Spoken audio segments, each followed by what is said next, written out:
Welcome to the Marvee Football Academy podcast. In this season, I'm going to be speaking to academy managers from the Premier League, Championship, League One, League Two, and some Scottish clubs. As an academy parent myself, I want to bring some insight into how these academies are being run. I find that it's easy to approach coaches. I hear from players, ex-players, and parents on many platforms about their experiences in academies. But I do not hear from academy managers. This is why I want to do this season. If you think first team managers have playing staff of 18 to 25, whereas academy managers have a playing staff of over 100. That could be from the under 9s to the under 18s. These are people who are so powerful, but they just seem like these men in grey suits or women in grey suits that you just never get to hear from. So what I want to do is I want to bring to you, the listener, what they think, what they want to sign, and what they are looking for in these academies. So if you like this episode, don't just watch and keep it to yourself. Subscribe to see more and spread the word. Welcome to another episode of the Marvee Football Academy podcast. And today we have a special guest from Peterborough, Mr. Dan Robinson. Thanks for joining Hi, me. Marvee. And thank you for joining me, mate. What I'd like to do for everyone is to take things back to the beginning and then work our way to where you are now, just so people who don't know you get to know what you're about. I know a bit, but I'll let you tell the world. What was How long have you got? what was the first professional academy, or should I say school of excellence, that you started out at? So I started as a player at Derby County. I was there from 11 years old, and then I was released at 16, and I basically was in a position that, unfortunately, part of this role, we have to make those tough decisions, and I was a part of that at 16. A trial, I then moved on to Blackpool, where I was fortunate enough to get a scholarship, or an apprenticeship as it was back then, and then moved from there to Burton Albion. After I got released again from there at the end of my apprenticeship, I had 4 wonderful years and 5 seasons at Burton Albion as a young player, finding my way. I was mainly number 2 goalkeeper, but I did get some opportunities. And then I had to go to the other side of the world to get a game, all the way down to New Zealand. So you played as a goalkeeper, just for everyone to know. Yeah. How did you get spotted playing before you got to Derby? How did that happen?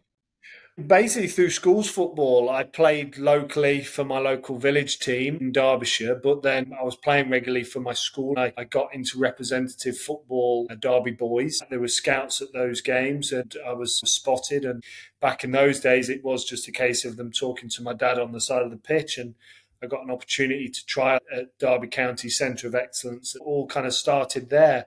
From memory, you didn't come into that level of football until under 11s kind of age group. So I started relatively early, and I had 6 really good seasons with Derby as the beginning of my journey, taking it a little bit more seriously than playing down the park with your mates. What was the feeling like joining Derby County? Local boy, I take it, right?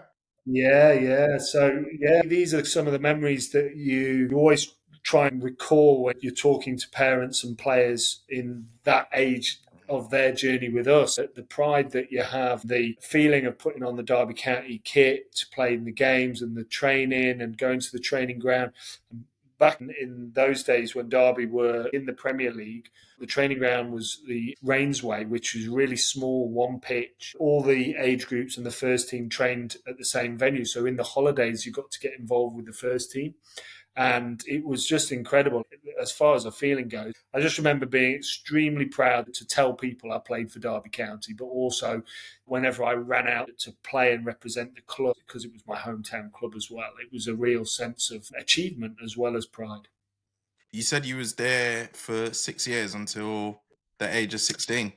Yeah, and under 16, and they ended up signing a lad from Ireland to replace me, and a lad, Lee Grant, who went on and had a great career. He came up from London, and so even though I'd been there the longest, it was, as it is, a tough old game. And back in those days as well, the processes were, and this isn't a discredit to Derby, it was just how it was. It was kind of very much, you go in the end of the season and see the coach, and the coach tells you, sorry, that this is the end of the road. Know that one. And then I remember, I remember writing by hand to all 91, as it was, of the Football League clubs to ask for trials. And I got a handful back, but that was back before, obviously, emails and people looking after you. We're from the same school of thought. Yeah, to be fair to my dad, he was like, if you're serious about it and you really want to give it a go, then here's a pad of paper and here's a pen and off you go. Started with Sheffield Wednesday, funnily enough, because we played them the week before and I'd had a reasonably good game. So I thought, well, I'll write to Sheffield Wednesday and see if they can remember me from this under-16s game. So I literally went through every club, wrote them a handwritten letter and asked them for a trial. And as I say, it did pay off in that I did get a handful back and managed to get signed for Blackpool, but it was a bit more to it than just pressing send as it is now. Yeah, my thing before the music back then, I did the same, and I got with West Ham. Jimmy Neighbour was my first. Yeah. Yeah. Yeah. You remember that name, right? Yeah, definitely. I was doing the right, so it gives me chills that you said that, because that's very similar to my footballing thing back then. West Ham, Palace, QPR with Chris Gila, Orient. I went through quite a lot before the whole music thing took off. But yeah. Did you get anyone come back to you? Yeah, that's what I'm saying. I had trials at West Ham. I played at QPR. I played for Leighton Orient. Was at Palace. Fulham. So that was off the back of your letters, Yeah, that you wrote. yeah. Yeah. Fulham, Okay. Fulham with John Yems at the time. Yeah. Bloody hell, yeah. Just bringing some names. Some names from the past, yeah. So I think he was a first team manager just recently somewhere. John Yems. Yeah. Where was it? Crawley. Yeah, Crawley was. There you go. Yeah. And yeah, I was like, oh my God, that's my guy. It's funny how it is such a small community but massive global sport. Yeah. So from that, I don't want to be one of those who says it. I dislocated my knee twice. Oh. And it was my choice because I decided I didn't want a third time.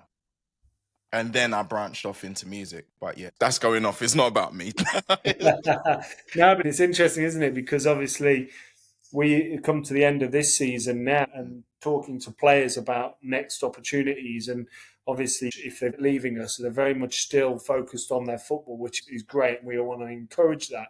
But what you're a great example of is that you can be successful, and probably, I've no doubt, you use some of those skills and lessons and life lessons that you learned in football to your music career. So it's interesting. Over the years, there's been plenty of players that have left academies that I've worked with that have gone on to very successful careers away from football.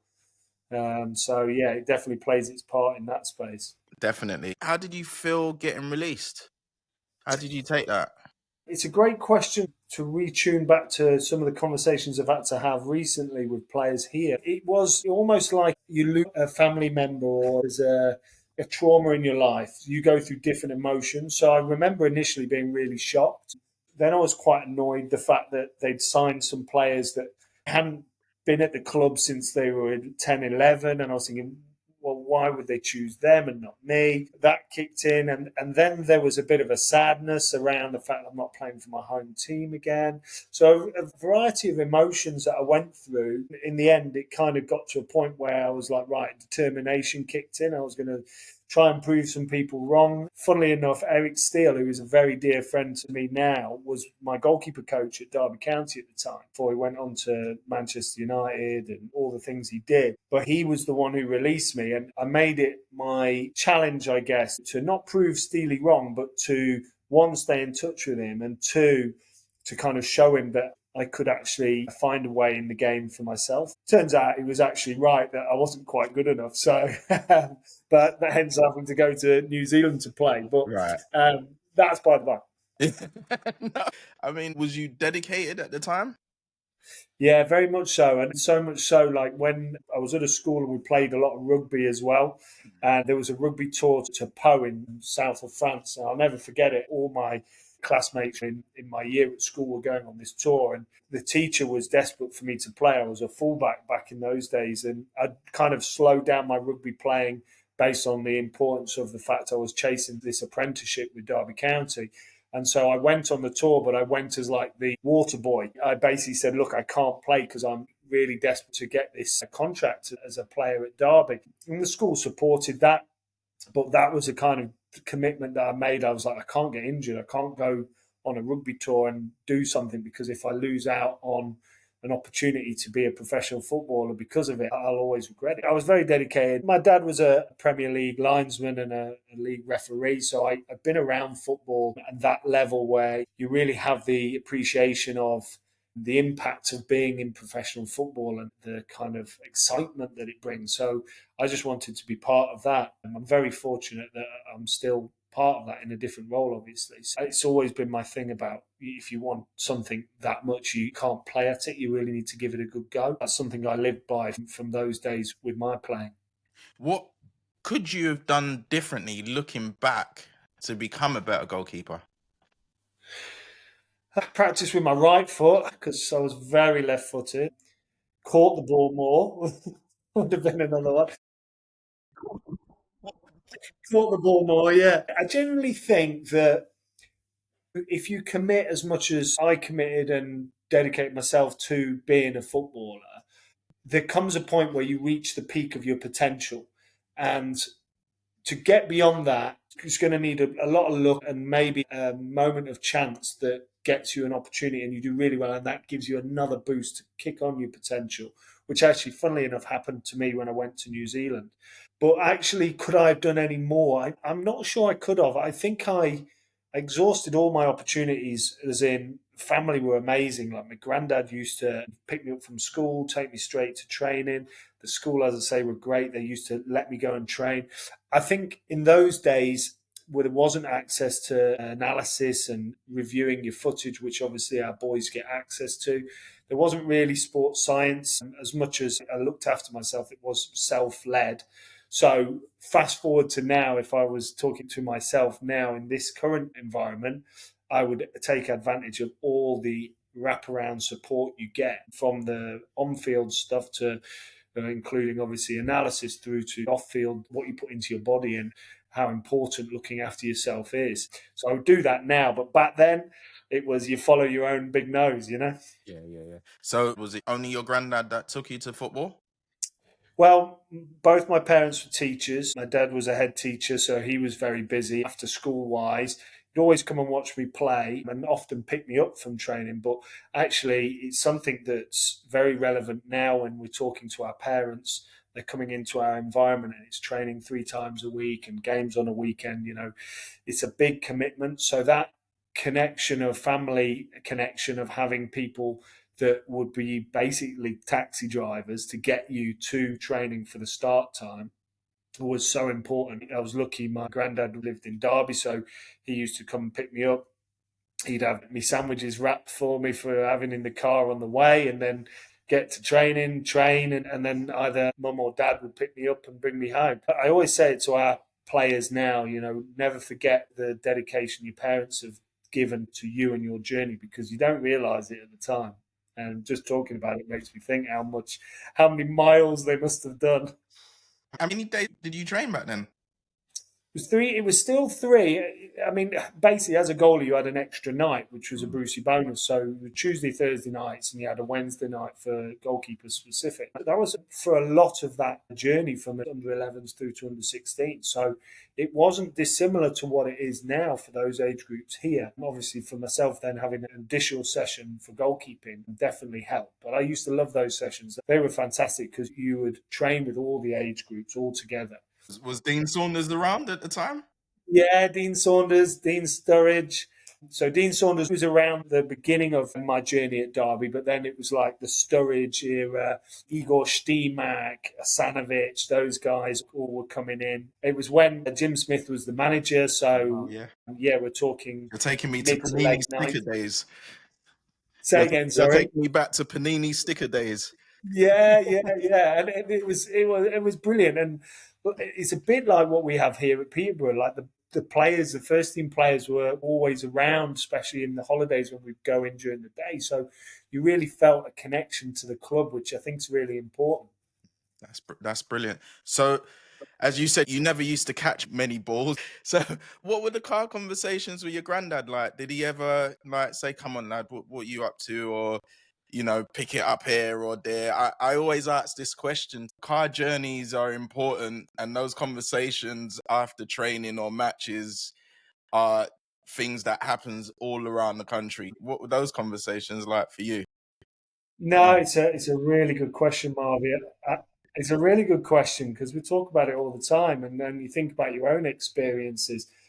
My granddad used to take me, as I say, to training. He would be more interested about me and what my day was like. He would be a good distraction from the football. My dad used to come and watch my games. The journeys with him, he never played professionally, but he was a goalie before he got into refereeing and linesmaning. But he would often have opinions on you could have or should have thought about doing this. This is post games. Prior to games, he would try and get me into a good headspace. But I tell you what, my dad was tough on me. If he thought I should have done better with something, or I wasn't brave enough, or there was a situation that I could have done something that would have prevented a goal, he wouldn't mince his words. He spoke to me very much like a young man at a young age. And I think sometimes I reflect on that as in it was a bit of a tough kind of love approach, which is good. Other times I think, did that actually have a negative impact on me as far as like, understanding that, and this is my big belief, particularly with goalkeepers, young goalkeepers, is we want to encourage them to be brave enough to make mistakes. We don't want to dampen them making mistakes. A great example would be coming for a cross. You would never come for a cross if you were worried about dropping the ball or not getting it. So you just stay on the line and shout away. So we want to encourage players to be braver. And ironically, that was one area I wasn't very good at. Was that because maybe my dad was tough on me? Maybe it was more because I just wasn't very good at catching it. Those kind of influences are important, particularly in those car journeys. And I think back to many of those car journeys. I remember an interesting one. It was a freezing cold day near Ilkeston Way, North Derbyshire, really kind of, I guess, a working class kind of grassroots kind of pitch. And I remember it, we were playing it before I was at Derby. And it was that cold. I got in the car afterwards. I was shaking. And my dad opened the old ashtray and got two 2p coins out and said, grab hold of those and squeeze them in your hand. They'll warm your hands up. And I've never forgot it. I was just sat there squeezing these 2p coins. Why he didn't just put the heater on, I don't know. But that was his mindset, like, toughen you up kind of thing. So yeah, it was the physical things as well as the mental side. Yeah. So it used to affect your performances then. A corner's coming in and you're thinking, if I go up and catch this and I miss it, I get in the car. He's going to have a go. Well, yeah, I guess so. I guess so. I think it's a really good question. It's someone no one's ever asked me that personally as well. I think the whether it negatively impacts or because it also has a flip side where you do something that you've spoken to your dad or whoever in the car about. You've got to make sure that you shout for through balls or crosses and you dominate your box. And the first opportunity for you to do that, you do that and you get hold of the ball and you're thinking, yes, and that'll be something I can talk. Do you remember the one I came and caught amongst the bodies in the? So there's the positive, of course. Like you say, did it impact negatively at times when I would make mistakes? Possibly, yeah. Possibly it did make me think, oh, I don't want to disappoint my dad. I don't want him to think, I've not done very well. I think though, on hindsight, actually, knowing how my dad was and knowing how I was, he'd be more disappointed or frustrated or annoyed if I hadn't tried to be brave and do the action that we'd maybe talked about before. Yeah. So if I'd just stayed on my line and not done anything, then maybe that's when he would have been more kind of like, what's up with you? Why didn't you go and dig your neck out? Yeah. So at 15, 16, you're at Derby, you're a goalkeeper. I take it you're tall keeper? No, I'm just under 6'1", so no, I'm not particularly massive. 6'2" on my tippy toes, but no, that was one thing that was always a bit of a challenge for me, because my dad and my brothers are both very tall. So clubs would look at them and think, yeah, brilliant. And obviously, I was actually the shortest of the family. So it wasn't something that was a particular super strength of mine. It was more to do with the fact that I was just a little bit crazy as far as bravery go. I wasn't too fussed at getting hit. I think that was probably my strength. But Well, all keepers are crazy, apparently. well, I think you have to be if you're going to be someone who's having balls kicked at you as hard as possible and you're trying to stop it going in a net. That seems a bit of a daft thing to do if you just put it from a logistic Perspective, yeah. How did you deal with, as a teenager, trying to be this model professional at Derby, the girls, the drinks, the drugs, the distractions that came your way in comparison to focusing on, I need to do my football? Did it affect you in any way, or did you actually focus? While I was at Derby, Mhm. definitely not. I worked hard at school, behaved myself, just a typical young lad. I would get into the odd bit of mischief. I was pretty committed to my football. I was pretty committed to just being the best version of me.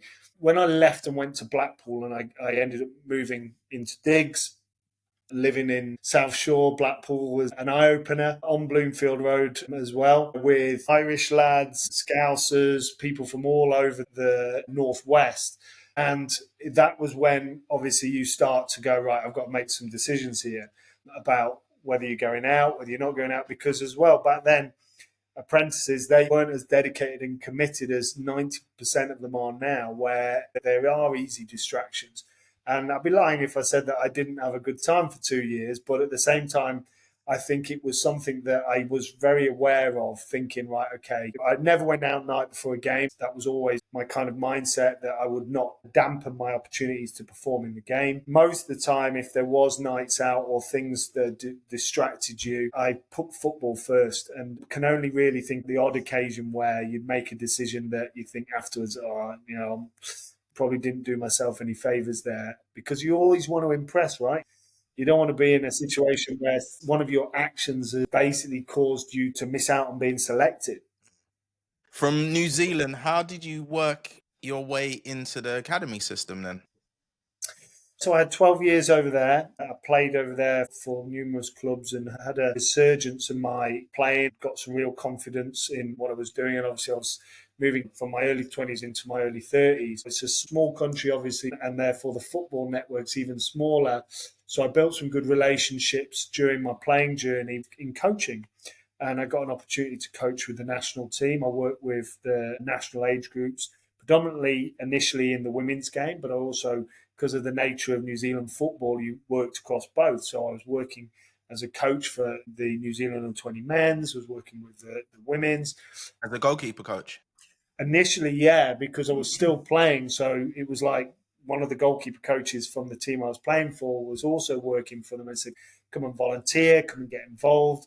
So I spent a couple of years volunteering my time to go and learn and do my badges as well at that point, and got opportunities to travel the world coaching, and became full time as an assistant coach then to the national women's team. So I transitioned. I was still working with the goalkeepers, but I was also getting a wider responsibility, and had Olympics in 2012 and 2016. And yeah, it was an amazing journey, because that got me traveling, got me seeing different ways different countries play, meeting different people. All of that time, I was still in regular contact with people back here in the UK. At the end of the season of 2015-16 season, I sent Nigel Clough, who was my manager at Burton, and I'd stayed in touch with him, sent him a message just saying, look, amazing achievement that you've managed to get promoted to the championship with Burton Albion. You don't need a third or fourth choice goalie, do you, winky face? He rings me literally as I've finished sending the message. And I remember sitting in Auckland in my home at the time thinking, oh my God, I'm back. I was about 34 at the time. Those letter writings from a kid, it came back in your favor, Yeah, right? yeah. You've got to put yourself out there, right? Exactly. So anyway, in true Nigel style, he just answers the phone and said, don't be daft, of course not. He says, but But our academy manager is moving on, and there's a vacancy, and I've been in touch with him pretty regularly, and he basically knew that my contract after the Rio Olympics was up in New Zealand. He said, "Look, if it's something you're interested in and suits you and your family, then let us know, and I'll fill you in with the details of how to apply." And bizarrely, that's as easy as it was as far as the initial contact, and then I ended up having 2 interviews, and I was in the UK for an interview for Burton's academy manager role. And then that was me done. I finished the Olympics in Rio, and within 2 weeks, I was on a flight back to the UK, reading the EPPP and the EFL rules and regulations. Like, oh my goodness, what have I got myself What have I put into? myself into? Yeah. Yeah. And before you know it, I was sitting in the office at Burton Albion as a senior staff member managing an academy, where I'm thinking, what am I doing? I have no idea what I'm doing. So that was in 2016. Oh, wow. And then you transitioned to the Peterborough job. When was that? So that was 2 seasons ago. So I've just finished my second season. So yeah, I was fortunate in my last year at Burton when Jimmy Floyd Hasselbank left and Dino Marmaria took over. I stepped up to work with the first team predominantly.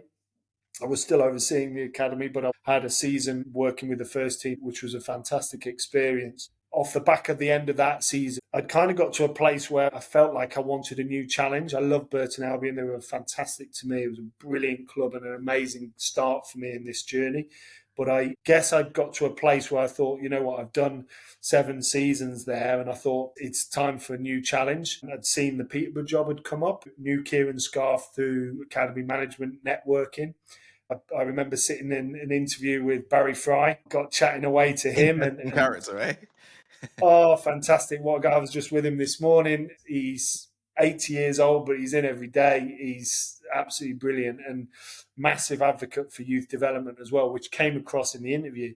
So when I first came down here, I just got to feel like all the people are, it's similar to Burton, but on a bigger scale, just a real people-based club, including Phil, our media guy, and just good people. So I naturally just felt like at home and thought, right, this is a good opportunity for me. And I was fortunate enough to get offered the role. And yeah, look back now, 2 seasons into the job, and yeah, still going. Brilliant. What category is Peterborough? Category 2, that was one of the things. Going from Burton, Category 3 to Category 2, I felt that the challenge of managing a bigger academy at a bigger club and a bigger expectation on your shoulders, especially with Dara, the owner, who's massive advocate of youth development and of us developing players for our first team to support the club. That challenge was one that I felt was an exciting one, although, you know, a pressurized one, but one that I felt like, you know, I'm ready for this now. So, can you explain for anyone who doesn't know what a Category 2 is? What does that mean, and how do you become a Category 2 academy? So, yeah, there's lots of aspects of it. Some of it is in relation to finances, funding from the club versus funding from the Premier League. But ultimately, from a practical point of view, it's around your facilities. So you have to have an indoor pitch, indoor dome. You have to have a certain amount of grass pitches and a certain level of Fiji pitch that complements that. Your staffing numbers have to be at a certain level. So you have to have certain staff in certain age groups, departments that are full time. We have 27, I think it is now, full time staff within our academy. At Burton, we had 12. So it's quite a significant jump up as far as like the requirements for a Cat 2. Obviously, it goes even to another notch and tenfold when you go to Cat 1. But yeah, the staffing numbers, the facilities, and then ultimately your kind of support you get and the games program that you have is through the Premier League, predominantly, obviously working with the EFL as well. And it's a varied games program that links in with other Cat 2s. But equally, you also have to have a 21s program, which we didn't at Burton. It just went to under 18s. Yeah. So that whole under 21s team is a new venture for me going into that world of basically reserve team underneath the first team that I'm ultimately, I guess, responsible for. Brilliant. So, the auditing to become a Cat 2 or Cat 3, do you feel that that restricts you in any way? In terms of, do you have ideas for the club, for the academy that you would love to put into place, but maybe the auditing prevents you from doing that? And if you do, what ideas would that be?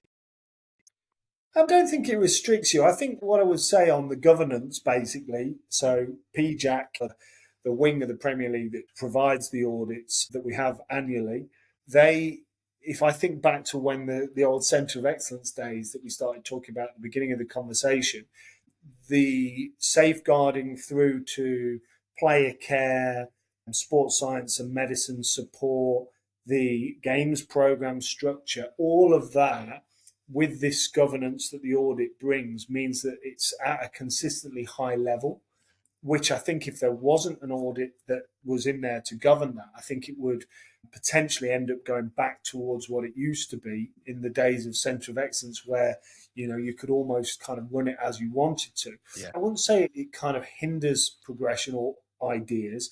What it does do is it means that within your financial restraint, you have certain, particularly in, say, for example, staffing, mandatory roles that you have to fill. And so those roles obviously become the focal point, and then you work back from there to add anything that you can that's within your budget. So that would be one thing that does become a challenge, because we're all working to a budget, us as much as any other club in our category two. Obviously, you've got some clubs with more finances than, say, we have, but ultimately they're all a kind of similar level before you get to the big boys in category one. So that's a bit of the restriction to do with what support financially you have that is the challenge. But in fairness to the auditors, and they're always looking to try and improve, and we as academy managers do have battles and challenges with the auditors, as you'd expect, like headmasters and teachers do with Ofsted, around different ways that they see the game should be developed and ways we see. And I think that's healthy, but ultimately the governance is a good thing because it does keep the standards high. Brilliant. What is youth development to you? Youth development to me is about giving young players the opportunity to reach their potential and giving them the right tools and guidance to give them a real chance to progress as high as they can. And as with my situation, might not be Premier League or even league football, but finding their opportunities to play at the highest possible level they can, or not they actually just want to go and play with their mates and play grassroots or non-league football. So allowing them to reach the potential that they want to meet, I think, is key for us in development. And a massive part of that youth development kind of mantra has got to be around enjoying it, because it's like anything. If you're not enjoying it, you're not going to get the best out of you doing it. And I'm a big believer that you can't force someone to develop, can't force someone to learn. They have to want to, and they have to have the enthusiasm and the energy and the enjoyment level to actually give themselves the best chance. So providing all of that to try and help them reach their potential is, for me, what's so important about youth development. Results or development? What matters most to you? Constant discussion and debate. Look, I think you always have to come back to what our roles are. In our roles at our club particularly is about developing individuals for our first team. We've got to develop players to progress into the first team as the boys on the wall behind. That's our kind of mission that our owner sets us that we have to do. Alongside that, we all know, yourself included as a player, that you want to win, and you have to learn the tools of developing winning mindsets and winning attitudes and winning tactics to allow yourself to be, when you're put in their position in front of the fans with the first team, you're not taking a quick throw in or a quick free kick in the last 5 minutes of the game when the manager's on the sideline going, slow it down. So you right down to those simple little behaviours that come with having a winning mindset that we have to develop in our program is so important. And personally, would I look at teams going after certain games? Yeah, because I think it's important that they learn about that environment. We've just had some great success with our under-18s in the Premier League Cup.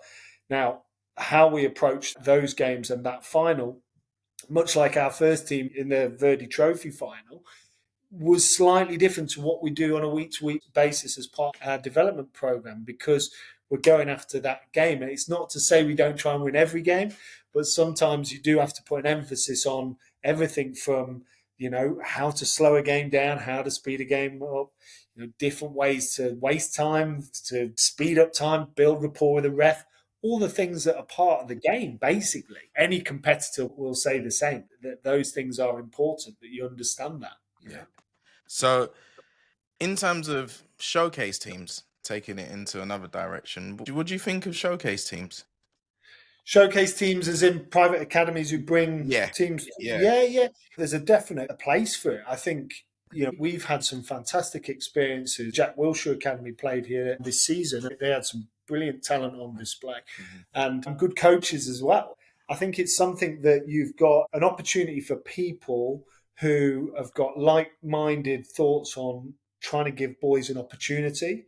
To reach their potential, back to your question on youth development. And therefore, if they can provide the environment that gives them that chance, then if clubs like us are willing to play fixtures, to come and watch their games, then it can only be a good thing for them. And I think back to your questions around my journey, if I hadn't written to all those clubs and had those opportunities, or if I had those opportunities but not got an apprenticeship, I would be definitely looking at another avenue that may be playing for one of these showcase teams that would give me a chance to get under the eyes of somebody at a professional club. So I think there's a definite place for them. I think they can have a real positive impact on young people's journeys. I do think sometimes if it's the opposite way where a player is in an academy and there's other training opportunities for the player alongside their academy work, that's a bit of a different mindset for me. I think you have to trust that the club, especially Cat 1s, Cat 2s, and most Cat 3s, they've got the program that's set up for you and your journey as a player. So trust in their program. Right. You don't need to add more. Sometimes more is not more. More can be less. Right. I've seen it over the years with players doing far too much and often driven by the parents instead of the player. So that is where there is a little bit of a grey area with it. But actual showcasing and having opportunities for players that are looking for professional contract is a good thing. So would you be on that same wave of thinking when it comes to players going to district teams? On a positive. So we have it throughout our age groups, and we're more than happy for them to play for their school.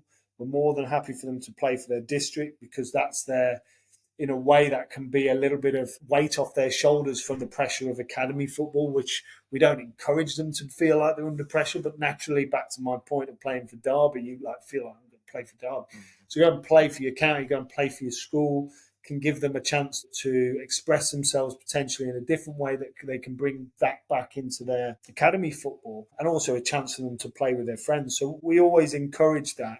We do ask, and this is something that the parents have been great with, is that they communicate with us so that we can factor that into their training program.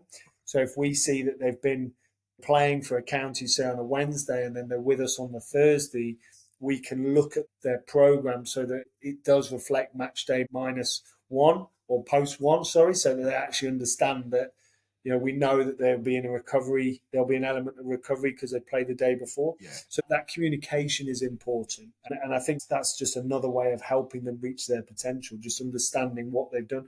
It's the same when we encourage boys to play other sports or do other things that are going to keep them positive and active. Why and do you keep do them. that?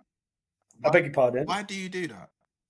Because I think of myself and I think of other people who've gone through an academy or a centre of excellence, and you can get so immersed in the football club as the be-all and end-all. And then when that is, as often it is as it was with me, taken away, it's like the whole world's fallen apart. Right. So having something else that you enjoy, that you're passionate about, one can basically complement your football alongside as you're playing, but also can give you that thing that you're going to do as something to help you if things don't progress with your football.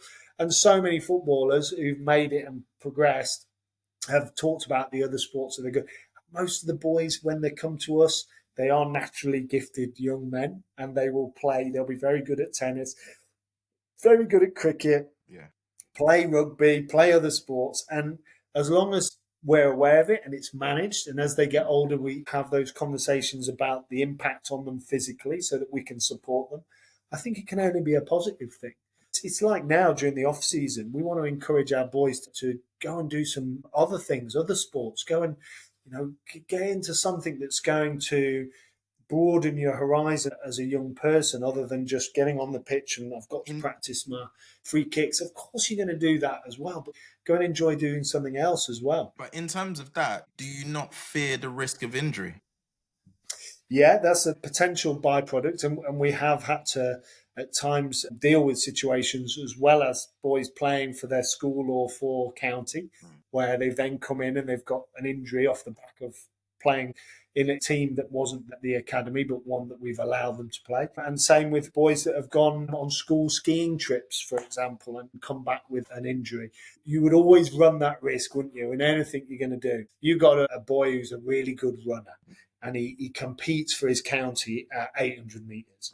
Now, you're not going to say that the best thing for him is stop doing your running and just focus on your football. If you can manage the two together, to which point they then have a decision on whether they're going to go full-time in the scholarship or not. And whilst they're in that schoolboy journey, allowing them to do that, as long as there's good communication, back to my point, as long as there's a mindset from the club that they understand that they're also doing these other things, I think it can only be a positive thing for them as a whole rounded people.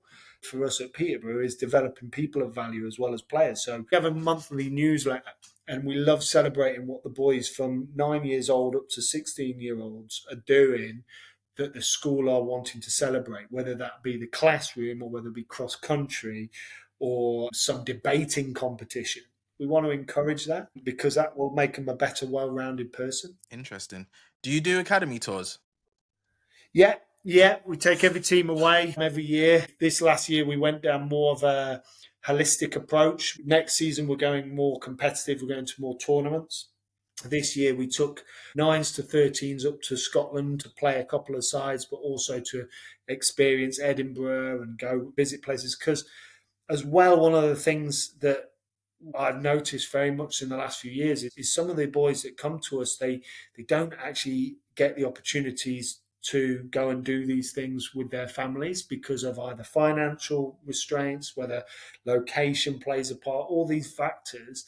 They've never been to a castle, for example. So adding some holistic life skills elements to a trip has been big this year. So we've done Scotland and we've done Malahide. We built a great relationship with Malahide United over there. And they came here, we went there. And then we took our 18s and 21s to RAF Wittering, just up the road, which was a intense 3 days military training camp in pre-season, which was an eye-opener. Yeah. But talk about building resilience and putting yourself in a position where you really got to battle, I think was a positive thing to start the season for those boys last year. And I mean, you could say proof is in the pudding. We ended up finishing the season winning the cup. So there's a positive outcome as a team there, as well as the players that have progressed to the first team. So yeah, we do that every year. What do you think the benefits of academy tours are?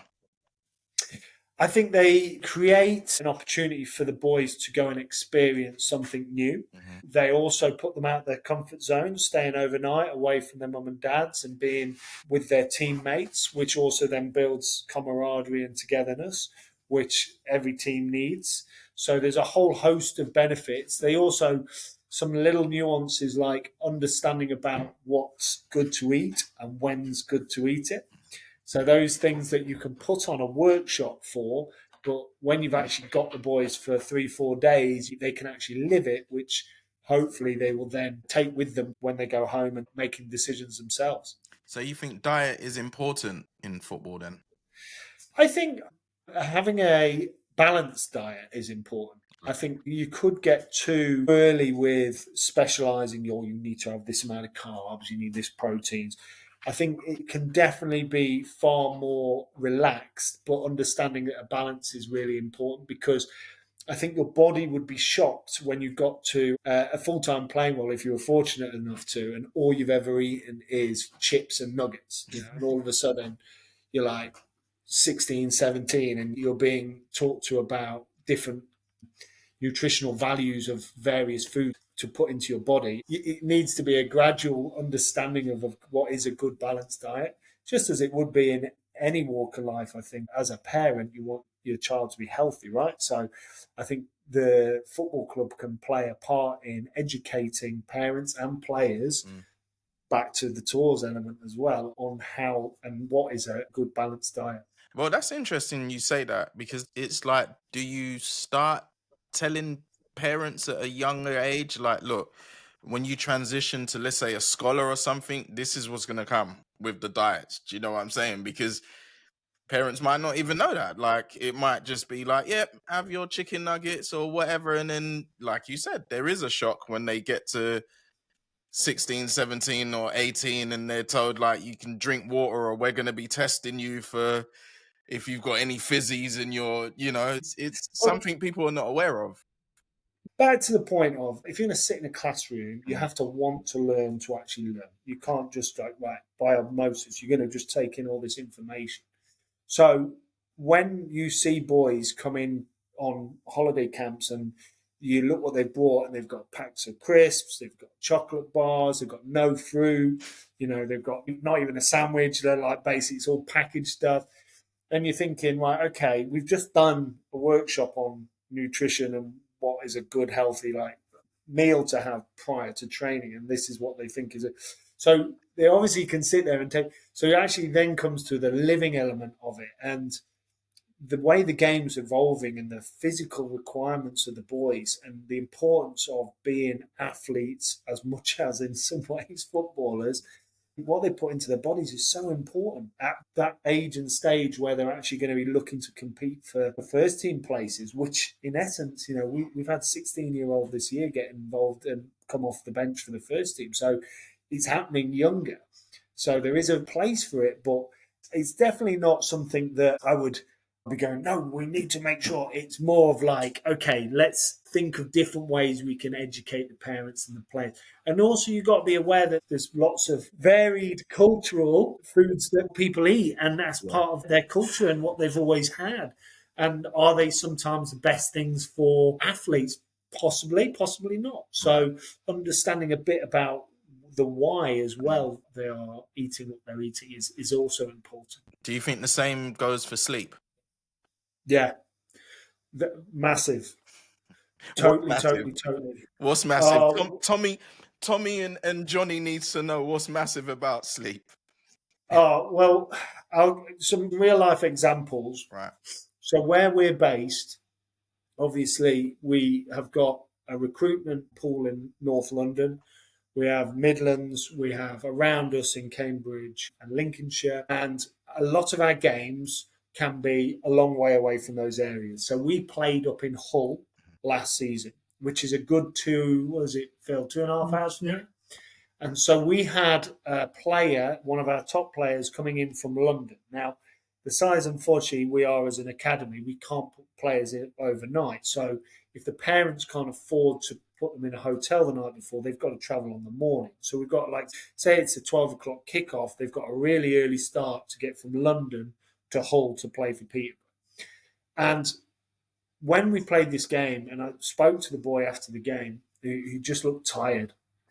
And turns out he'd been playing on his computer all night.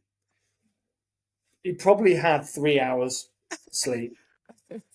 His breakfast that he'd had pretty much been non-existent. He'd basically had a milkshake at the service station and maybe a Greg's, which he didn't tell me, but I'm guessing. And he'd come to the game. Now, this is a professional football club, but this is the educational part for the boy and the family of understanding, like, what time did you go to bed? Oh, I was playing, Call of Duty till, and I was like, okay, right. So what have you taken from that? What have you learned? Oh, I need to sleep more. Yeah, because it's going to affect your football. And if it's affecting your football and that's what you love, then surely you're going to make a change. So that was a real example of the boy, bless him, hadn't factored in the fact he was going to have such an early start, a lot of travel, and getting to be at the game in the best possible physical and mental state would mean go to bed at a good, reasonable hour so you wake up ready to go. Yeah. Hadn't even thought. His answer to me was, I'll just sleep in the car. He said, I thought I'll just sleep in the car. I said, did you? He went, yeah. So you woke up just as you arrived? He went, yeah.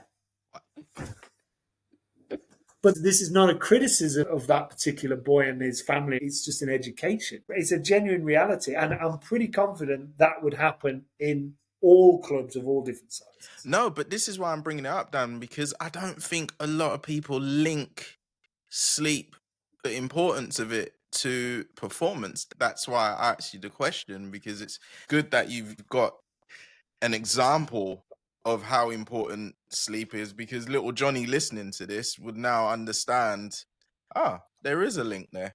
You know, I'm sorry to cut across you, Marvee, but someone once said to me, it was a really good, valuable point. He said, when do boys, players, start thinking about the game? Is it as they get to the ground or the training ground? Is it when they're sitting in the dressing room? Is it when they go over the white line and play? Is it the night before? Is it 2 days before? Like, when do they start thinking about the game? So using this example, in his head, he hadn't thought about the fact he's got a game. He knew he had a game, obviously, but he hadn't thought about the importance of what he does leading up to it 12 beyond hours prior. Right. And so that educational piece of working back from when you're going to go training, when you're going to go training. So, if you're training after school and you've had a bad night's sleep the night before and then you've got up early, gone to school, and then you've been lucky enough that mum or dad or somebody has taken you to training, like by the time you hit the training pitch at 6 o'clock, you are probably knackered. So the importance of doing whatever you can sleep-wise to help you is surely got to be right up there as a priority. So I'm glad you brought it up because I'm passionate about it. I'm same with staff, same with myself. I'm not my best self if I've had a bad sleep. No, it's true because, I know that professional footballers go to bed early at certain hours, but a little under 9 might not understand that the star player in the team that you're looking at was in bed before 10 or before 9 or whatever, and there's a strict routine for sleep. It's not just you playing great on the pitch, And I don't think a lot of young players really understand that until it hits them when they get to scholar or pro and it's drummed in. I think as well, the accessibility on your phone and obviously consoles and your TV, they're all distractions that it takes a discipline to remove them and actually just focus. I need to get my sleep now to prepare myself to train or play. That takes a shift in mindset. And we do have players who have that, but we also equally have far more, I would say, actually thinking about it, that don't have that yet, but are trying along the way to get to that point. So, with that said, what have you seen that is the biggest distraction that has stopped a young player becoming a pro? Oh, biggest distraction. I think one big one is a sense that a young player might have of where they're at in their football journey and thinking that they are ahead of where they are. And that can come from exposure to things on social media where they see, or they've got lots of Instagram followers who say how great they are or how good they look because they only see their best bit. So they've got this mindset of, I'm already there. I've already made it, right? And that also can be fueled by parents, by agents, by people around them that are telling them how good they are.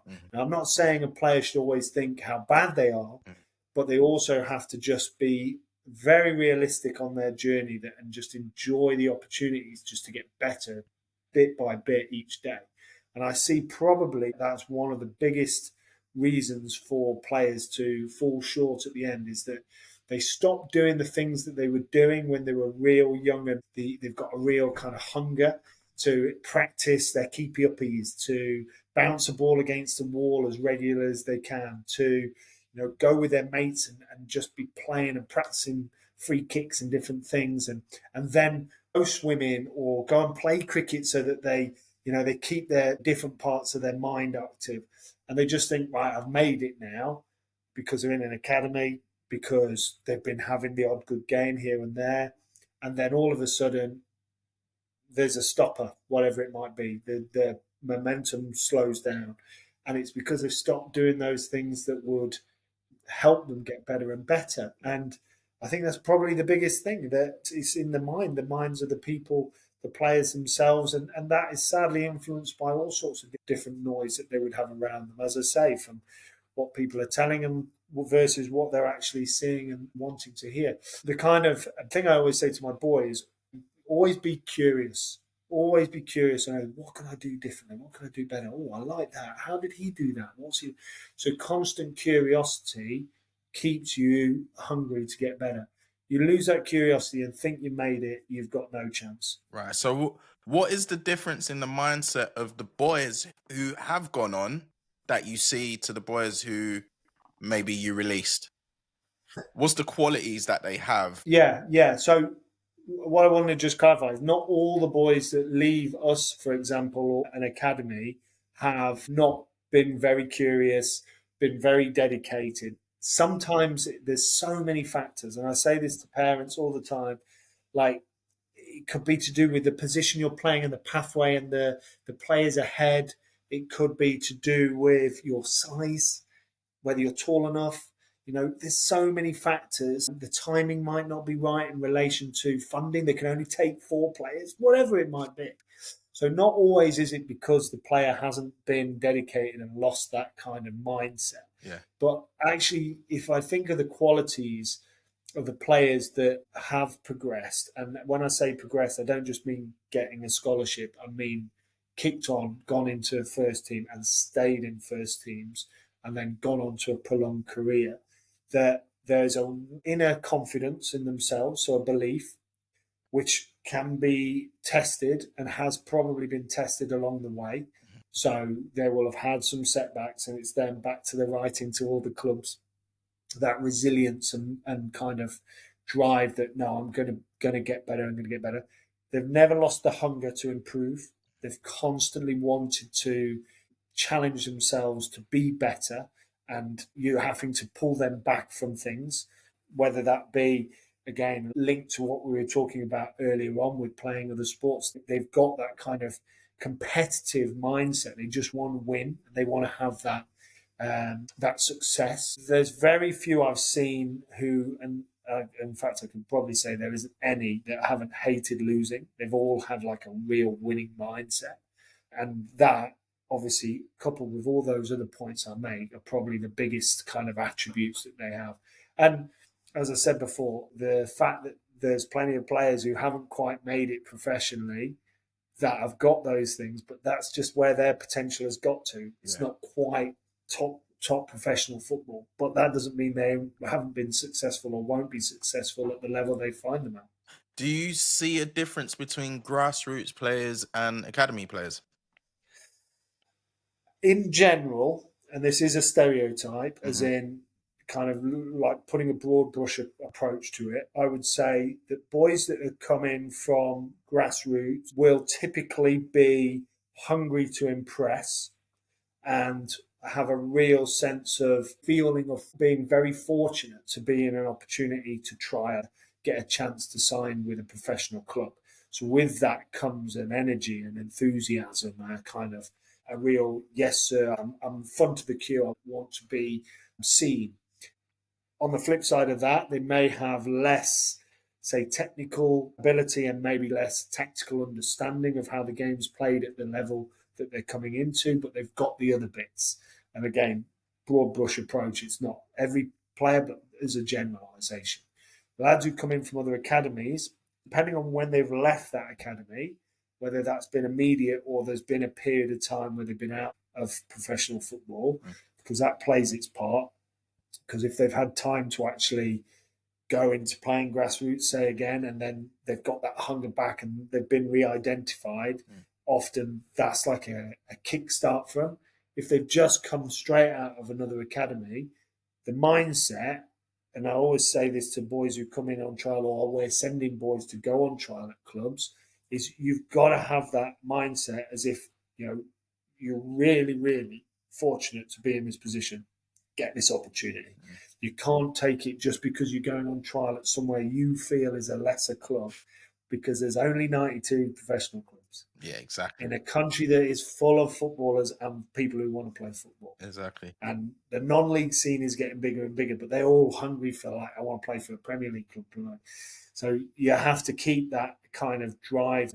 You have to almost encourage them to have that drive, whereas the grassroots boys will already have that drive because they see it and they want it. Much like if you think back to when you got those opportunities to first get that chance, that's the feeling that I see that they naturally have. Unfortunately, not always are they at a level that would then kick on, as in the genuine football ability levels. Because as you know, you've been in it, it's different levels. Yeah. Like, I watch my little boy play under 13s grassroots football. I watch our under 13s play here in Cap 2 level. It's like watching two different sports.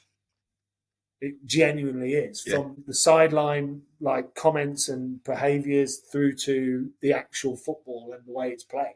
It is so varied. Yeah. We're developing players at the elite level. This is the elite level. Yeah. Like, people come to our academy to see what we're doing because they want to see it. And we go and visit other academies because we want to see what they're doing. So the difference between, with respect, people who are volunteering their time to coach every once a week a grassroots club versus a fully established academy at a professional club with 26 full-time staff, as an example, it is a big difference. Yeah. What's your take on consistent lateness? Oh, what players turning up late? Yeah, consistently. Good. Well, Dan, let them know. I think the interesting thing with this is when we progress players to our first team, one of the first things I say to the parents, we've had situations this season where young players have got opportunities to go and train or play, fortunately, with the first team, who have been in our program. One of the first things I say is, if, for example, the report time for the game is 11 o'clock for the first team, I tell them it's 10:30. Right. So 10:30. And the only reason I do that is because I like the saying, if you're on time, you're 5 minutes late. So you have to be, it's the same as if you're going for a job interview, right? You're going to turn up for a job interview as whenever you get an opportunity to go and play in the first team, as this example is like a job interview. You're not going to turn up late. What impression is that going to give to the people who are making the decisions? So you're not going to turn up to a first team training or game late. So you have to learn, like, that's so important. So rewinding it back to your question of, like, consistent lateness, is there has to be an understanding of why that is. Because if you're fortunate enough to get towards the first team, that ain't going to stick, and you will find yourself not in the squad, and then, oh, hang on a minute, I don't know why I'm not picked anymore. Well, you're never on time. Yeah. So the manager can't rely on you to meet a deadline. How's he going to rely on you to pick up a player in a corner, for example? And so that trust is such a big thing. So consistent lateness, we don't tolerate it. But when I say we don't tolerate it, we understand 9 times out of 10 it's not the boy, it's the parent situation. So we have to understand that, and then we have to help and support them in whatever their challenges are. I mean, we've got parents that finish work, literally pick the kids up, and then just bring them straight to training here from all over the bloody area. You know, it's as I say, we recruit from all over. So I get it's going to be tough, and there's going to be traffic and everything else. So we have to understand their journey and understand why it is they're late. Is it just because of their kind of mindset? Well, okay, so they're late. The boy turns up, training started, and you see them walking. So Another good one. You're good at these questions, Marvee. It's not your first rodeo, is it? No, similar, because it's a respect thing there. So Right. you go from the trust element to the respect thing. Like, you know, when you're talking before about that hunger, and I'm saying about, you know, you want to make a good impression and feel, you know, fortunate to be in the academy at this level of football when you know the difference. Why wouldn't you want to get there and be like, oh, it's even saying sorry, you know? So you arrive, and this is a good education piece for the boys, that they haven't driven the car, or they haven't got stuck in traffic, they haven't been late picking you up, or they haven't had to work a whole day's shift and then pick you up to bring you to the. But them understanding to take the responsibility that it's them that are late. Mm. You know, you driving, you're going to a job interview, and your taxi's late. Mm. Your taxi gets you there. You're not going to walk into the interview and they say, why are you late? It's not my fault. It's a taxi. you're going to take responsibility for not being there, right? Yeah. So if they can understand that as young players, that I know it's not your fault, but a good thing to do is you apologise. And by the way, when you're walking up to the training pitch, how about you have a little bit of a jog on? Because that also shows that it really matters to you and you understand the importance of it. Yeah. So, yeah, great question. I can see. I tapped into something there, Dad. Standards are massive. They're Yeah. massive. Yeah. And you know, it comes from a bit of an old school kind of approach background. But most of the guys who do my jobs have that. And hopefully they'll keep installing those values and those standards through the years to come because they're so important. And, you know, we've seen so many players fall off the journey because their standards just weren't trustworthy or they weren't reliable. And so they miss out on opportunities with all the talent that they might have had. It's a big thing for us here, but it's the same everywhere I've been. Same mindset. Do you liaise with schools and look at school reports? Yeah, And why do you do yeah. that? Because I personally and us as a club, bringing it back to that point of what's important and the person side of it is so important. So understanding what the boy is like away from here when he's not under the radar of the club gives you a good understanding of when they come in full time, they're going to look like when they've got to do education. Scholars, you know, they're on their BTECs, they do their SEP. It's a big part of their contract, big part of the registration with us under the LFE. Yeah. So understanding in the younger ages what they're like at school is important to understand what they'll be like when they're with us a bit later on. I'm a big believer in the boys that channel themselves to whatever it might be, even if it's something like history in a classroom. They'd much rather be out kicking a ball, but they're there, so they've got to channel themselves to that. Understanding that the importance of that attitude moving forward can transfer into their football. We want well-rounded players. We want boys that are not necessarily academic and high achieving at school, but they really focus hard. Yeah. They work hard on and off the pitch. When it comes emotionally to release meetings, Personally, to release and retain, that period of time.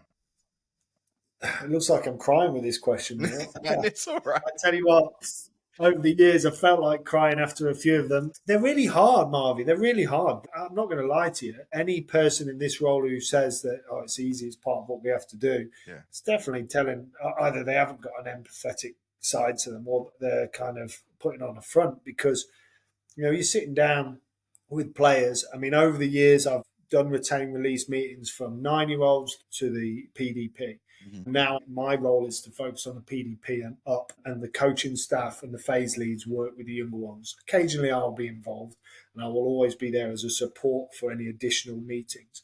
But now I've kind of evolved my role to focus on that top end, but with a mindset to the staff. I've been there, I can empathise with them with the challenge that it is, sitting down with a player and a parent or making those phone calls.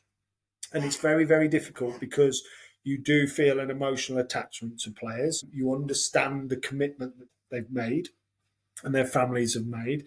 And to then tell them that, unfortunately, their journey is not going to be continuing at Peterborough United is a tough thing to have to tell and a message to give. Always caveat it with it's an opinions business. It's not, this is you are not going to be a footballer, because history tells me that plenty of players have come and proven myself and the staff that have made the decision wrong. And we love it when that happens. So I can speak from personal experience as well of having sat in that seat and understanding that it's going to make a bump in the road for you in your journey. It's not going to define your journey if this is what you want to do. Right. And so it's never easy. Yeah, it's something that I get asked all the time. Oh, I wouldn't be able to do that. It's like, well, that's unfortunately, if you're going to run an elite environment, it comes with it. Again, I use my boy as an example. He's in drama, right? So he's 13 now. He's been part of like a musical drama group. If they get opportunities to audition for TV shows, which he has done on numerous occasions, there's no kind of aftercare or anything. They're basically just told yes or no. As apparently it is in the acting game. You know, you walk or you might have experienced it in your industry in like music. You go in front of a panel Yeah. and you get a decision. No, next. Yeah. You have to have a real resilience, and football is a lot more supportive than that, the way we try and support our players pre and post decisions. But it is building a resilience for those kind of environments. And for us to deliver that is a challenge and difficult. We're always looking as well, Marvee, on ways that are moving with the times. When I was released, you were literally called in for a 2-minute meeting. And, I remember getting released by Steve McMahon at Blackpool. And I Wow. walked in, and basically he was the first team manager, and he says, "Okay, Dan, you'll know you're not getting a new contract, so I just wanted to check to see if you've got any ideas of what you're going to do next." No, I had no idea. Whoa. I played 14 reserve games that season, Yeah. but that style of approach, which was the way it was back then, Yeah. to now where there's consideration to timing in relation to exams with schools. There's consideration into, split families. Do you want both parents together? Do you do it by a phone call to preempt the parent so the parent knows prior? Do the parents and the boy want to know face to face? There's so many ways that we try and work it. And then, of course, at the top end with the 18s and 21s, that's delivered by myself with the manager. And that is going back to the old school, not quite for like my experience, but they do come in, sit down, and we have that conversation. And I deliver that news, which is not my favourite part of the job. So your role on a day-to-day basis, what is it that you do? What is it that the people out there don't see Dan doing that he's like, if they only knew the strings I was pulling there, if they could only see I'm all things to all men, like I'm Superman. What is it that you do? Let the people know. What do you do, Dan? What is it on a day-to-day basis that you do? Do you know what, Marvee? I could tell you, just before we came Yeah, on camera, I told you that it's the off season here now. So people think we finish the season and then we're on holiday. I've got 2 weeks off starting the end of next week, and then I'm back in leading up to the start of pre-season, which is 2 weeks after that. yeah. So that'll be my holiday this year. For the whole year, just 2 weeks. Yeah. The benefit of being in this role is that I can look at little pockets during the season. Yeah, And yeah. I do.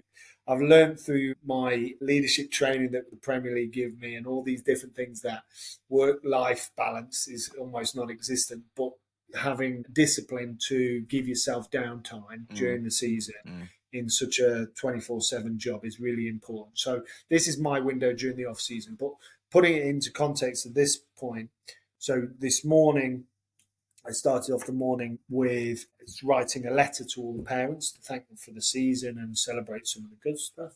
I then dipped into some work that we're doing around building partnerships with wider businesses for the academy to help support the academy financially and other aspects. I then had a meeting with a company around the EG pitch here at the training ground and potential renovations of that.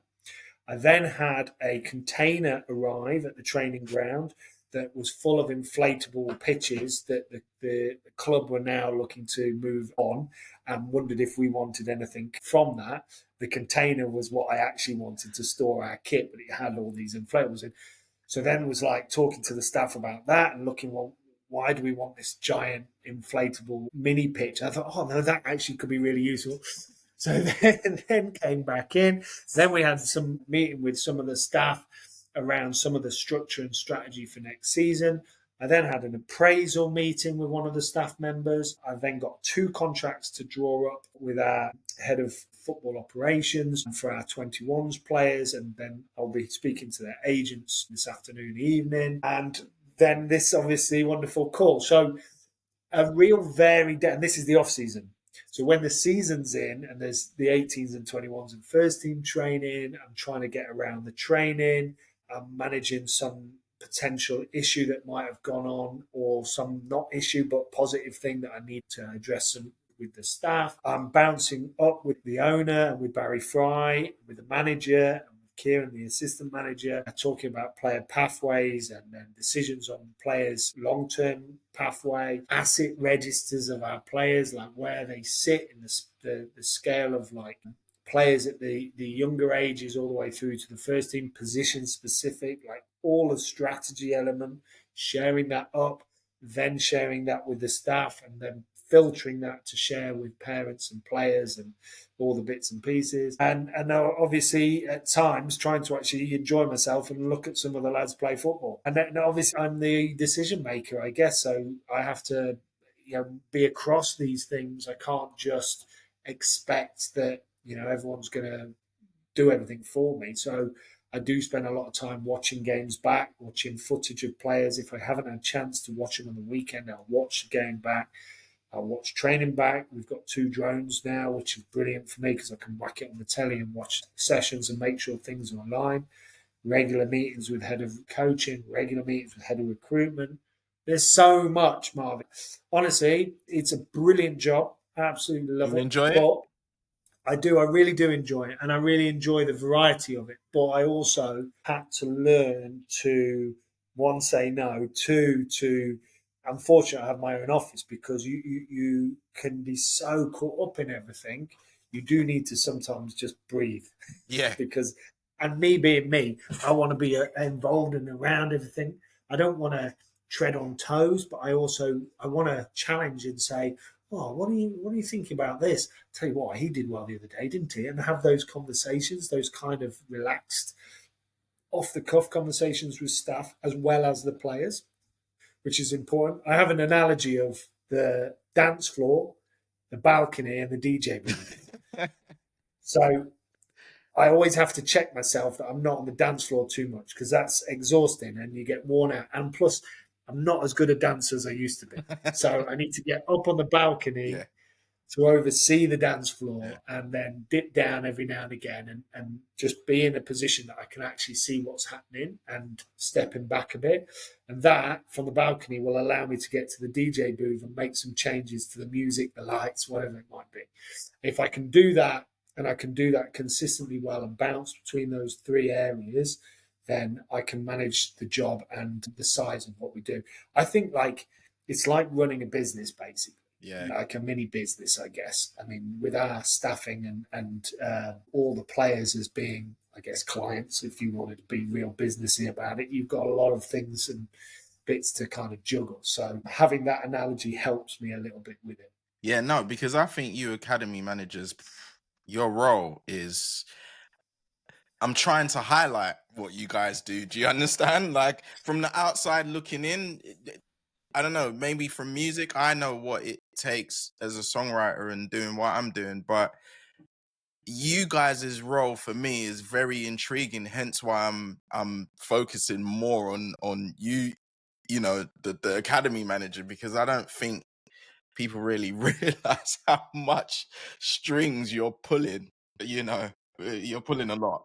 Well, well, if I look at it as well, like the size we are, I play a big role here at the facility as Mm, well.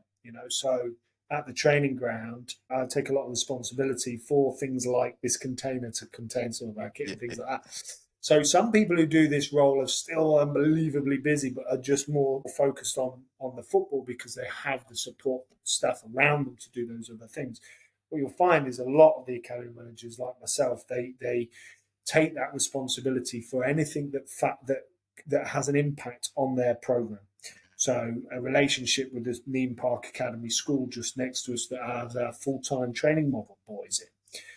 Making sure I'm going across there and seeing how the boys are getting on and behaving and make sure the relationships are strong. Being down at the stadium, sitting down with Dawn, the CEO, and going through the finances. These are important things in the role that if you haven't got an academy finance manager or if you haven't got somebody who's defined, you've got to own them yourself. And yeah, although not sticking on that dance floor and just kind of trying to jig around a bit, you do have to you have to get your hands dirty as well. And it's an all-encompassing job. I would say it takes, I've aged considerably since I started it. I love But, it. but I love it. I do love it. Good, good. Right. Final 4 questions. What qualities do you need to be a good academy player, academy coach, academy scout, and academy manager? Ooh. Like, that's a big question in one, Marvee. I like it. Okay, we'll start with player. Player. Okay, so first of all, you've got to be passionate about football. So you've got to be enthusiastic and have a dream of being a footballer. And I say that, and I don't say that lightly because it's not always the case. Sometimes it's the dream of the mum or the dad or the granddad or the somebody, and it's not so much of the boy. So they have to have this kind of desire that they want to play football, be a footballer, because the commitment to it needs that. You can't play at it. You have to have a real hunger and willingness to learn and enjoy that process. Because if you have a willingness to learn and enjoy that process, then being in a football academy is going to be a good experience for you because it is a learning environment. You're constantly being tested and challenged to help you reach that potential, bringing it back to one of your early questions on what is youth development to me. And so, willingness to learn, an enjoyment, an enthusiasm for football, resilience, because you're going to get some kicks and you're going to find it difficult at times. You're not always going to agree with decisions that are made, positions, starting, not starting, all sorts of aspects of that journey. And at the end of the day, you have got to take it as you're one of very few boys in the men's academy world that have got an opportunity to be part of a professional football club academy. So you have to have a real sense of achievement and pride that you are doing that and you're part of it. Whether that is a 2-year journey, an 8-year journey, whatever it is, pride in what you're doing and the fact that you've been involved in a professional football club academy. I'm proud of my journey of what I did, and I didn't get to the point at Derby County or Blackpool that I'd set out to do. But it definitely helped me on my way to go to playing at Burton and in New Zealand and then eventually be in this role. So I can talk from personal experience on that. So that's the player. And what was the next one? Scout. Coach. Scout. Okay, scout. Have an open mind. And when I say that, I mean, don't just look for what you think is a good footballer. And this is why at certain ages, you can get very drawn into a particular style of play or a particular attribute that you see as a massive value in a player.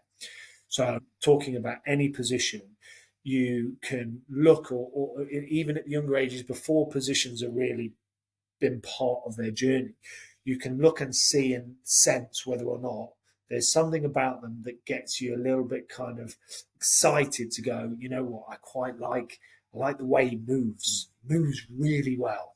When he hasn't got the ball, he just seems to glide around the pitch.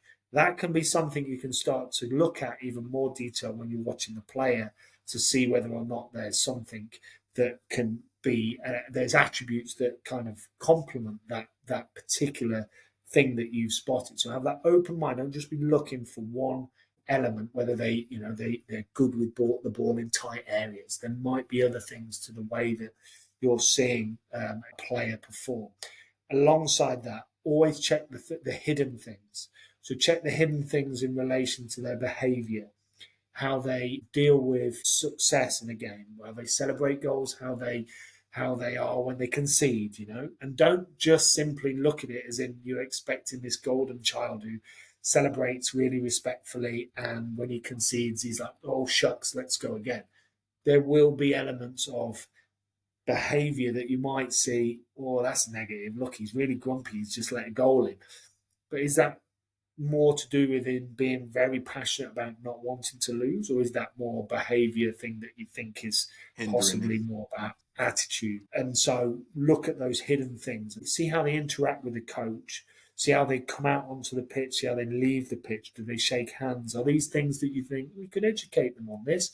Or these are things you think actually they're going to be a blocker? Brilliant. Academy coach? Coach, well, the coach is be yourself. Number one, be yourself. Don't try and be a mini Pep. Just be you. Like so many coaches, they have got, they've had different inspirations to be a coach. Some of them have been players and then they come into the coaching and they're grabbing all the best bits from the coaches or managers that they've worked with. Find your own, as Tony Cook, our head of coaching, says, find your own toolbox. Have your own kind of set of skills that you feel suit you when you are being yourself. Alongside that, be prepared to learn and evolve your coaching as you go along the journey. Because if you're going to come in and work in an academy as a coach, you're going to have to adapt some of your philosophies to align with the club's philosophies. So being prepared to understand that and be willing to amend and adjust the way you play. I had a coach many moons ago at Burton, and Burton's philosophy was a lot different to here at Peterborough. It was far more around pragmatic play, opposed to here is about possession, about control of the game, and developing players of that level. And he at Burton, with a pragmatic approach, he never wanted to see a ball go overhead high. That was his thing. I don't want any players ever to kick the ball overhead high. Now, of course, that's not a bad way if you're at a certain club that wants to play that way, but at Burton it wasn't. And he couldn't change, he couldn't adapt, and he wasn't prepared to. So unfortunately, we moved him on. But the point is that adaptability of understanding what it is that the club you're going into coaching want, whilst still being yourself, whilst still knowing from your own experience in your toolbox how you want to operate, you can work within that club's parameters. And listen all the time. I'm every day like I don't know what I'm doing. I don't see. I need more support. I need somebody to help me. I need to ring so and so. I need to get on the phone. So, like, academy managers speak all the time to support each other because we're all going through similar stuff, but we're all kind of living this life of, I'm not sure on this. This is a bit tough. So no one has all the answers. I mean, I was fortunate. I did my master's in sports management and interviewed first team managers on how they make decisions during, pre and post games. And it was fascinating speaking to managers of all different levels in the professional game. They all had a vulnerability that they were willing and wanting to listen and learn. None of them felt like they'd made it. And so that's the same message to coaches. Just have that curiosity, that kind of hunger to learn and be better all the time. The message for academy managers is good luck. I love it. That's the quality you need. Good luck. Yeah. Welcome to the chaos. Good luck, and give us a call, because no doubt, I'll be wanting to speak to you about how do you do this, how do you do that, how do you manage him, how do you manage her, how do you get sound. I love it. So now, academy managers is don't be careful what you wish for. I always say that in the appraisals when people say in our staff like they would like to do this job. I said, brilliant. I said, come and spend a few days with me and see how you get on. And then after that, they're like, nah, I'm all right, thanks. But yeah, it does take a certain personality. There's some really, really enthusiastic, good young academy managers out there. And I'm really chuffed to see that there is a food chain of people wanting to do the job, because it does come with a lot of stress and a lot of challenges. And, we're not in such a vulnerable position as first team managers. But I know if I don't perform for Peterborough United, that I'm the one who makes the decisions at this academy end, as the manager makes the first team decisions. And it's like anyone in a position of privilege or seniority, you're vulnerable to, not being in that position if you're not achieving what you say you're going to achieve. So you've got to embrace that pressure. Pep said pressure is a privilege, and you have to embrace that. Be willing and able to pick up the phone and speak to people, because you'll need it. You'll need an ear. Yeah, brilliant. Shoulder to cry on. Is there anything that I haven't covered that you would like to say? No, not really. I don't think so, Marvee. I think it's been wonderful talking to you, and I think that you're doing some brilliant stuff. I was really chuffed you reached out to speak to me, and hopefully it's been interesting and insightful for you, for anyone who's watching or listening, because yeah, you're right what you said at the beginning. Academy management is not something people necessarily know straight away what we do, other than be these people that occasionally they see at games and the induction evening at the beginning of the year. I try and be more visible than that myself, but it can be like that because you've got so many players. So shedding a bit of light on the journey and what we're up against and the challenges we have, as well as what we're trying to do, is a good thing. So just thank you ever so much for having me on. Really enjoyed it. Yeah, you're welcome here at the Posh anytime. Thank you, Dan. It's good to know. And thank you guys for joining me on this episode. Hope I see you on another episode. Take care. This episode is sponsored by the PV Consultant, the go to business strategist for salon owners and solo beauty professionals who want to grow smarter, not harder. If you're ready to boost your visibility and start attracting more clients today, download the PV Consultant's free Google cheat sheet at www.thepvconsultant.net/cheat sheet. It's packed with simple, powerful tips to get your business seen by the right people. A big thank you to the PV Consultant for supporting today's episode and helping more businesses shine.